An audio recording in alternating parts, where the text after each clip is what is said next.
Welcome to a new edition of Blackhawks Insider Podcast. Today we're joined by Hawks forward Corey Perry. First of all, welcome in, Corey. Thank you. Appreciate it. How are things for you and your family settling into Chicago and with your new team this year? It's been good.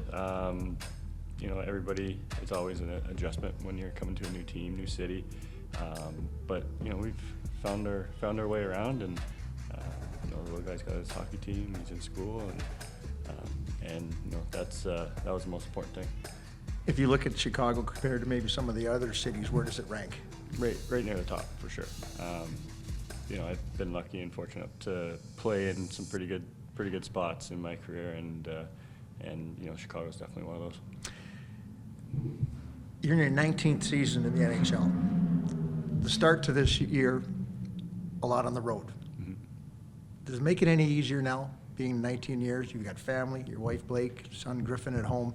Is it harder now to be on the road than it was a little bit earlier, or are you just used to it and it's part of the routine? Yeah, we're used to it. It's part of the routine, and but with Griff growing up fast, and he's always asking when I'm coming back, and so those are a little harder because like I said earlier, he's got his hockey, and I love being there with him and taking him to that kind of stuff. So thank God for iPads, and you can watch practices on there and watch his games. So I'm always around there for sure. Does he understand when you're leaving how long a road trip is, or does he? No, he understands now. Gone for 5 days or a quick road trip. Yeah, he knows. Yeah, he knows. It's fun when he's starting to learn, and he has his routine, and it's been fun. There were some rumors that when you guys were in Tampa, that he would wait for you to come home from a road trip and he'd be wearing his hockey gear and wanted to play mini sticks. Yeah, no, that's. Is he still doing that? He doesn't do that. We still play mini sticks, but he'd have his jersey on or whatever it was, and as soon as I'm in the door, it's game on. So Griffin is playing hockey Mm-hmm. in Chicago for the Jets program. Yes. How's he doing? He's great. He's doing really well. Better hands than his dad? Hopefully. We're working on it. No, but he's having a blast, and it's fun watching him learn and grow up and really take a liking to it. Does he watch the games? Does he follow the games all the time? Oh yeah, he'll sit there for the 3 hours, watch the game and not move, and he follows along. He knows what's going on. He's been to the UC. Yep. What did he like about his experience at the United Center? Well, he's Tommy Hawk? He saw Tommy Hawk, yeah. But he's been to 2 games, I think. We haven't even been at home, so. Yeah. But yeah, he's been to he comes for a period. If it's 7 or 7:30 game, he'll come for a period, and because school comes fast in the morning. You're known as an agitator on the ice. Where did that reputation come from? I have no idea. I think if you know me off the ice, I'm a pretty quiet guy, and but once I get to the rink, it's like a switch flips, and I'm like, I don't know. It's just who I am, and that's how I have to play to be effective. It's always been there? I've always been. Yeah, it's nothing new. So I didn't create it overnight. No, it's always been there. Your family is heavily into law enforcement. Mm-hmm. Your father, your brother, you were saying your sister. My brother's wife. Brother's wife. Yeah. Do you feel that the character of your father and your family kind of brings that out in the way that you play on the ice? Could probably. I never really thought of it that way, but they're all in law enforcement, and it's kind of been in our blood and our system for our family. It's generations of it, and I don't know. You could probably say it has something to do with it. You said your father, when we were talking a little bit earlier, did not play, but he coached you, coached your brother. Yep. Growing up there. What was he like as a coach? I haven't. He was only my coach for a couple of years when I was young, and then he just sat back and let everybody else do it. But he was just, from what I remember, just you had to work hard and don't take anything for granted. We had Nick Foligno on an earlier episode, and he talked about the love-hate relationship that he has now with you. He called it a bromance. I don't know if you want to go there, but he called it a bromance. Do you find that that's a common thread? Everybody hates to play against you. I mean, I doing the broadcasting when, Blackhawks and the Ducks were playing, and it's like, oh man, Corey Perry, I just can't stand this guy. You get to know these guys. The transition to teams, like coming here to Chicago, and you've got Nick Flynn now, and you guys are two of the older guys, and your role is, significant here with the group of players.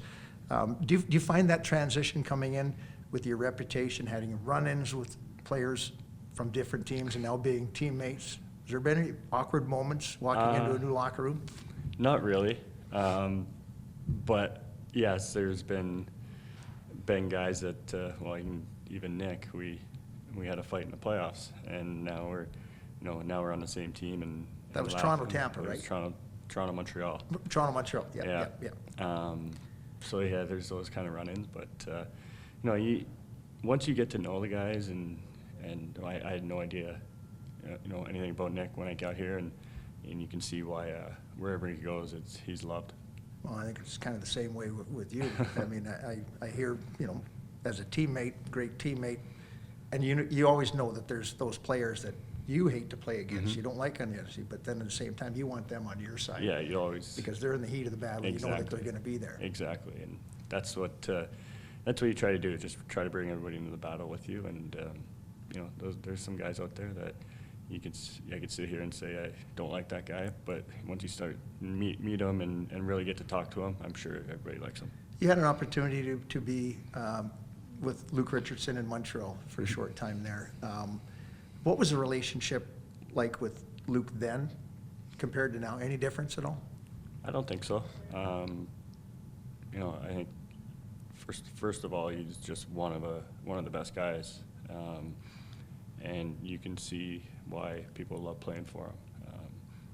He's just genuine, down to earth, and he'll do anything for you, and so that's why we like going out and playing for him, because it's just the way he coaches is pretty fantastic. I'm sure you kind of know this, but when your name was brought up as a possibility to come to Chicago this year, it was thrown past Luke, and he goes, "Yeah, I want him to come to Chicago." Yeah. What does that mean to you when a coach says that? It's pretty special.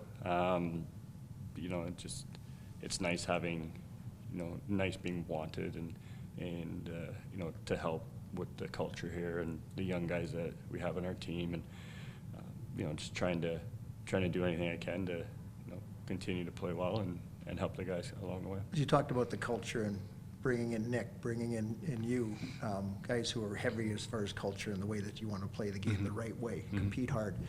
What is your role here, in your mind, with this young group of guys? Well, first, I want to continue to play and play well. Which you are. Yeah, thanks. But, just like I've said this earlier, like it's just helping them day to day, on the road. You're on the road a lot, and, just trying to keep their mind at ease, and whatever they need something from me, they know they can always come and ask me, and just trying to little things on the ice. Maybe after practice, like the other day, Connor and I were doing some stuff for the power play, and just little things, just to keep them wanting to continue to play well. Has there been a situation that you remember this year where one of the younger players or any of the players come up to you and ask your advice because you've been there before, you've done it, that kind of deal? I don't know. Probably has been. Probably something has come up, but it probably stuff on the power play, or if they come off the ice and I saw something, just a little tip for them for the next shift or whatever it is, or it's just trying to keep them calm, I guess. You're one of two players, so I'm going to read this off here, to win the Stanley Cup, Olympic gold medal, the World Juniors, the World Championship, Memorial Cup, and the World Cup. Any of those championships mean more to you than the others? No, I think I've been asked this question a lot, but you know what? You win a gold medal for your country. You're only with the team for 2-3 weeks, whatever it is. So there's that part of it, or you can you win a Stanley Cup and you're with those guys for 180 days. So it's it's totally different. but you know, they all mean the same to me. Are you a prankster? Rumor has it there's a little bit of a prankster side to your. I don't know what's the rumor. Well, I don't know. I'm asking you. Now, Drew Doughty said something that you were a prankster, and I'm sure that was one of the Canadian Yeah. Olympic team or something like that. I've been known to do a few things. Could you tell us any of them? Oh, I mean, everybody's probably seen it. You know, me squirting water in Jeff Carter's glove, or stealing Alex Simon's stick from the bench when he was trying to get on the ice, and it's, you know, just little things like that. Darren Pang is in between the benches a lot of time, and he loves watching you talk to the other players, to the referees and stuff. And he says, first of all, he says, when you talk to the referees, the utmost respect to them. Mm-hmm. And I think that the referees respect that in you. But when it comes to other players and stuff, and whether it's just a little jab, a little pull in the sweater, they go by the bench or something, like, he laughs all the time at what you do there. Is that something you take pride in, to get under the skin of the other players? Yeah, and half the time I don't even realize I'm doing it. But yeah, it's the game within the game, and you know, it's just those little things, just to, you know, either take them off their, you know, from their shift, or, you know, try to get under the skin a little bit. You say you want to keep on playing. What drives Corey Perry at age 38 to continue? I just love being around the rink, love being around the guys, and I love playing. I think I told you this earlier, that, you know, they're gonna have to cut my skates off me when they want me to leave. So you know, I just like the emotion, the battle, and, you know, having fun. I want you to give me some one-word answers to the cities that you have played for in your career. Anaheim. Special. Dallas. It was magical run. Montreal. Tough year because of COVID, but special place. Tampa. Fun. And yeah, I can say it was fun. Chicago. It's early stages. It's early stages, but it's definitely it's exciting. So where does off-season find you? Back in Ontario, outside.